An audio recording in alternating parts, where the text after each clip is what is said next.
बिस्मिल्लाहिर्रहमानिर्रहीम। अस्सलाम वालेकुम व्यूअर्स, मैं हूं राना वलीउल्लाह सादकी और आज एक नई वीडियो के साथ आपके सामने हाजिर हूं।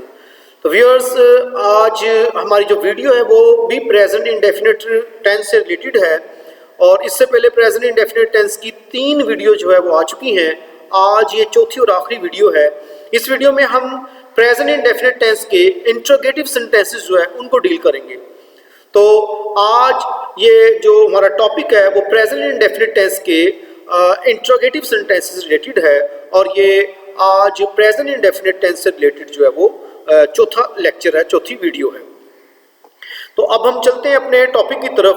तो हम सबसे पहले चूंकि देखते हैं कि जो टेंस जिसको हम डिस्कस कर रहे हैं उसकी आइडेंटिफिकेशन क्या है कि उर्दू में जब सेंटेंस हमारे सामने लिखा आएगा तो हम उसको किस तरह जज करेंगे कि ये फलां टेंस का है, ये फलां टेंस का है। तो सबसे पहले देखा जाता है कि उसके उर्दू फिक्रों के आखिर में क्या अल्फाज आते हैं। तो प्रेजेंट इंडेफिनिट टेंस के जो उर्दू फिक्रों के आखिर में अल्फाज आएंगे वो कुछ इस तरह के होंगे, ता है, ती है, ते हैं वगैरह के अल्फाज आएंगे। तो प्रेजेंट इंडेफिनिट टेंस का जो फिक्रा उर्दू में लिखा होगा उसके आखिर में ता है, ती है और ते हैं के अल्फाज आएंगे, तो उससे हम जज कर लेंगे कि ये प्रेजेंट इंडेफिनिट टेंस है। उसके बाद हम उसके ट्रांसलेशन के प्रोसीजर को देखेंगे कि हमने सेंटेंस को ट्रांसलेट जो है वो किस अंदाज से करना है। तो इसमें अब नंबर 1 पॉइंट है, do, does are used as helping verb.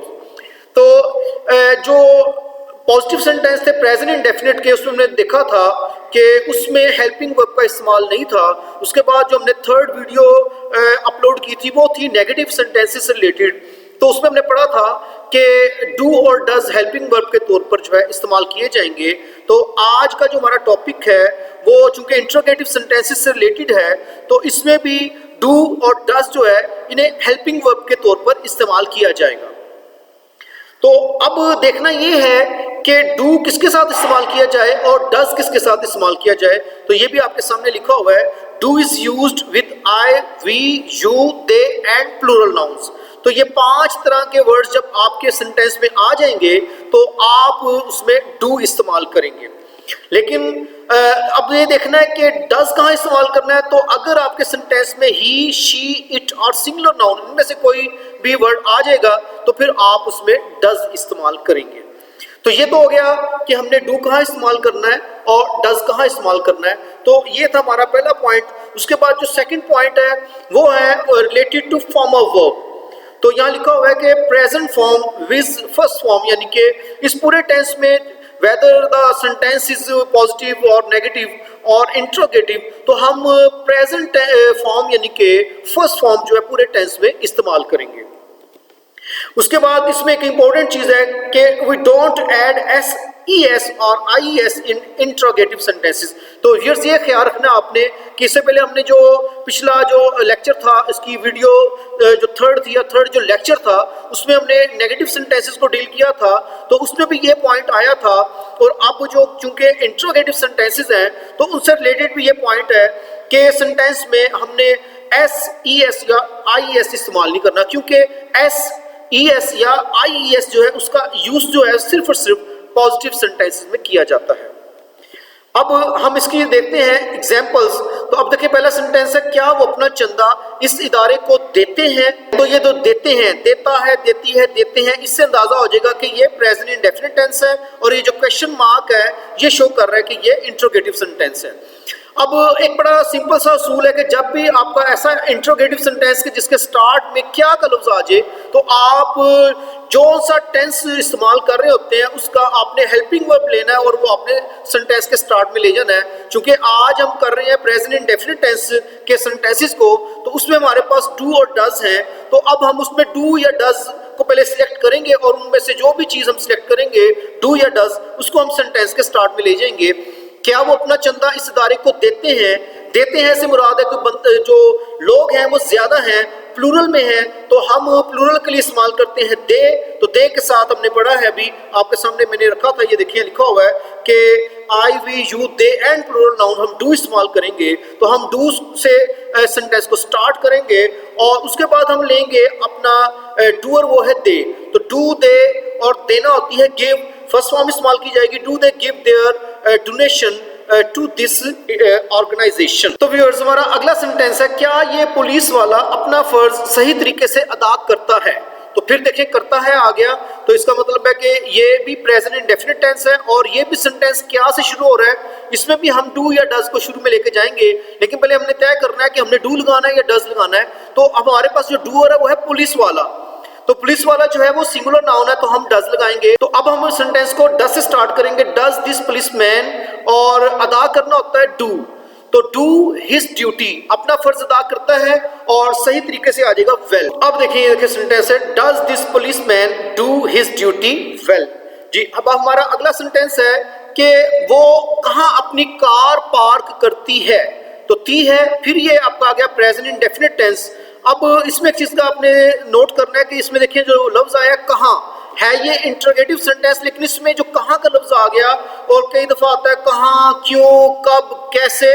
तो ये जो वर्ड्स होते हैं इंग्लिश में, जो इनके वर्ड्स बनते हैं वो W या H से शुरू होते हैं, उनको हम आमतौर पर बोलते हैं WH फैमिली वर्ड्स। तो WH फैमिली वर्ड्स का ये एक रूल है कि जब भी किसी सेंटेंस में WH फैमिली वर्ड्स आ जाए तो आपने उस सेंटेंस को WH फैमिली वर्ड से स्टार्ट करना है और उसके बाद आपने कोई अपना हेल्पिंग वर्ब लेना है। जैसे कि अब हमारा टेंस है प्रेजेंट इंडेफिनिट टेंस, तो हम इसमें डू डज लेंगे, लेकिन पहले हम WH फैमिली वर्ड लगाएंगे। जैसे कि यहाँ कहाँ आ रहा है वेयर, तो हम वेयर पहले लगाएंगे, उसके बाद हम डू डज लगाएंगे। अब डू डज के लिए हमें देखना पड़ेगा कि हमारे पास वो हमारा डूअर कौन सा है, तो वो कहाँ अपनी कार पार्क करती है, यानी कि वो कोई फीमेल है और एक है, तो हम उसके लिए शी इस्तेमाल करेंगे।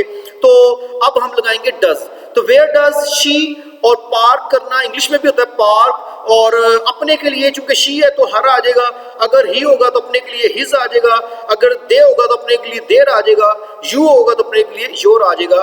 तो अब हम देखिए इसका जो ट्रांसलेशन करेंगे वो ये हो रही है कि where does she park her car, वो अपनी कार कहाँ पार्क करती है। तो अब देखिए हमारा सेंटेंस है, तुम मेरे लिए खतरा क्यों मोल लेते हो। तो अब इसमें भी क्यों जो आ रहा है वो WH फैमिली वर्ड्स में आएगा वाई, वाई हम लेंगे, उसके बाद हम डू डज में से कुछ लगाएंगे, लेकिन हम पहले देखेंगे हमारे पास डूअर क्या है। डूअर हमारे पास है तुम, जो इंग्लिश में होगा यू, तो यू के साथ हम लगाएंगे डू, तो वाई डू यू, और खतरा मोल लेना होता है टेक अ रिस्क, तो why do you take a risk for me, मेरे लिए। तो अब ये तो था हमारा पॉइंट के ऐसे सेंटेंसेस के जो जिसमें इंट्रोगेटिव सेंटेंस आ रहा है, क्या वाला है, कब वाला है, कैसे वाला है। अब इसमें एक और पॉइंट है कि if a sentence starts with who we don't use helping verb. अब ये हु जो है ये भी WH फैमिली वर्ड्स में आता है, लेकिन अगर प्रेजेंट इंडेफिनिट में आपका सेंटेंस हु से स्टार्ट हो रहा होगा तो आपने डू डज नहीं लेना। जैसे अभी आपने देखा कि हमने एक सेंटेंस बनाया, ये देखिए आपके सामने वेयर डज, तो वेयर के बाद हमने डज यूज किया, ये WH फैमिली वर्ड्स था, वर्ड्स में आता है। वाई के बाद हमने डू यूज किया, ये भी WH फैमिली वर्ड में आता है। बट अब अगला जो पॉइंट है वो हु के से रिलेटेड है, और हु जो है वो भी WH फैमिली वर्ड्स में आता है, लेकिन इसके बारे में थोड़ा सा रूल चेंज है। If a sentence starts with who, अगर आपका सेंटेंस हु से शुरू होता है, we don't use helping verb, हम हेल्पिंग वर्ब इस्तेमाल नहीं करेंगे, ना हम डू इस्तेमाल करेंगे, ना हम डज इस्तेमाल करेंगे। रादर एड SES और IES विद द वर्ब्स, बल्कि हम फिर वर्ब को इस्तेमाल करेंगे, हु के फौरन बाद वर्ब लेंगे, क्योंकि हम डू डज नहीं लेंगे। तो जो वर्ब लेंगे हमें उसके साथ फिर SES या IES जो है लगाना पड़ेगा अकॉर्डिंग टू जो है वो वर्ड। हम देखेंगे वर्ब किस तरह का है, वो भी मैंने आपको पूरी तफसील से बताया हुआ है।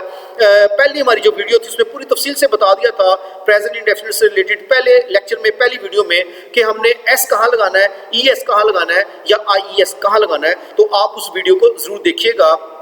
तो अब पॉइंट है कि हु से सेंटेंस अगर शुरू होगा तो हु वाले सेंटेंस में डू डज को इस्तेमाल नहीं किया जाएगा, लेकिन जब आप वर्ब पर जाएंगे तो आपको फिर SES या IES में से कोई ना कोई जो है वो चीज इस्तेमाल करना पड़ेगी। अब देखिए ये पहला सेंटेंस है, कौन तुम्हारी बेइज्जती करता है, तो ये कौन से मुराद हु है। तो अब अब हम इस सेंटेंस को हु से स्टार्ट करेंगे, but will not take do और डज, हम जो है प्रोसीड करेंगे वर्ब की तरफ। लेकिन जब हम वर्ब की तरफ जाएंगे, जैसे यहाँ बेइज्जती करना, इंसल्ट, तो फिर हमें उसके साथ कोई एस ई एस वगैरह लगाना पड़ेगा, आई ई एस लगाना पड़ेगा, क्योंकि इंसल्ट में जो आ रहा है I N S U L T, तो हमने पढ़ा हुआ है कि टी वाला कोई रूल नहीं है। तो आपको बताया था कि जो रूल से हटकर चीज होगी उसके साथ आप एस लगा देंगे। तो अब आप एस लगाएंगे तो इंसल्ट्स हो जाएगा, और हु इंसल्ट्स यू, तुम्हारी की यहाँ इंग्लिश करेंगे you, who insults you.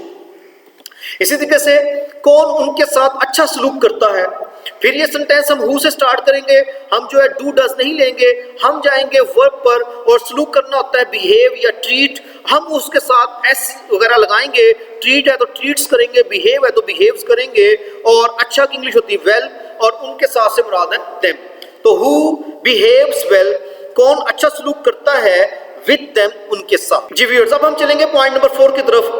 In some cases, if a sentence starts with what, which, we don't use helping verb, rather add ses or ies with the verbs। तो कुछ फिक्रे ऐसे होते हैं जिसमें आप सेंटेंस को what से या which से स्टार्ट करते हैं, तो उसमें भी आपको who की तरह से करना पड़ेगा कि आप do does इस्तेमाल नहीं करेंगे, और लेकिन आप वर्ब पर जब जाएंगे तो फिर आपको एस ई एस या आई ई एस लगाना पड़ेगा। ये कुछ सेंटेंसेस होते हैं, हर सेंटेंस में ऐसा तो नहीं होता, लेकिन कुछ सेंटेंसेस में ऐसा होता है। फॉर एग्जाम्पल आप देखिए, कौन सा तालिब इल्म जमात में अव्वल आता है, कौन सा की इंग्लिश होती है विच, तो विच स्टूडेंट। अब यहाँ आपने डू डज इस्तेमाल नहीं करना, आप डायरेक्ट जो है वो वर्ब पर जाएंगे, तो अव्वल आना होता है स्टैंड फर्स्ट। यहां भी आपको जो है वर्ब के साथ एस ई एस लगाना पड़ेगा।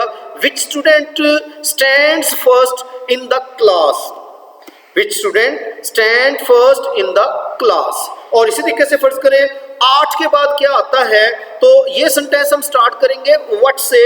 यहाँ भी हम व्हाट के बाद जो है डू डज इस्तेमाल नहीं करेंगे, हम डायरेक्ट वर्ब पर जाएंगे, और वर्ब है आना, और हमें जैसे हमने पढ़ा है कि हम इसमें देखें एस ई एस और आई एस में से कुछ ऐड करेंगे, तो फिर आना के साथ हम कम है तो कम को कम्स कर देंगे। तो अब सेंटेंस हमारा बनेगा कि व्हाट कम्स, क्या आता है आफ्टर 8, 8 के बाद, व्हाट कम्स आफ्टर 8, 8 के बाद क्या आता है। तो ये है व्यूअर्स हमारे इंट्रोगेटिव सेंटेंसेस, जिसमें हमने 3 तरह की मुख्तलिफ चीज़ों को देखा। हमने ऐसे 3 से 4 चीज़ों को देखा कि अगर हमारा सेंटेंस क्या से शुरू होगा तो उसको हम कैसे ट्रांसलेट करेंगे, अगर हमारा सेंटेंस जो है वो WH फैमिली वर्ड से स्टार्ट होगा उसको हम कैसे ट्रांसलेट करेंगे, अगर हमारा सेंटेंस हु से स्टार्ट होगा उसके लिए क्या रूल है, और अगर हमारा सेंटेंस विच या व्हाट से स्टार्ट होता है उसके लिए क्या रूल है।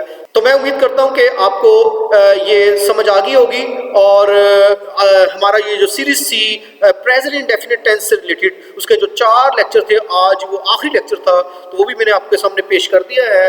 तो आपने अगर पिछले लेक्चर्स नहीं देखे तो वो ज़रूर देखें, क्योंकि ये टेंस जो है बहुत मुश्किल है, लेकिन इंग्लिश में इस टेंस का इस्तेमाल बहुत ज़्यादा किया जाता है, इसलिए आप इसकी 4 वीडियोस को ज़रूर देखें। और इंशाअल्लाह ताला जल्द ही एक नए टॉपिक के साथ, एक नई वीडियो के साथ आपके सामने हाजिर होंगे। तो आपको अगर हमारी ये वीडियो पसंद आई है तो इसे लाइक ज़रूर कीजिएगा, और इसे शेयर करना भी मत भूलें। और अगर आपने हमारा चैनल अभी तक सब्सक्राइब नहीं किया तो सब्सक्राइब भी कर दें, और इसके साथ साथ आप बेल आइकन को क्लिक भी कर दें। इंशाल्लाह जल्द आपसे मुलाकात होगी। अल्लाह हाफिज़।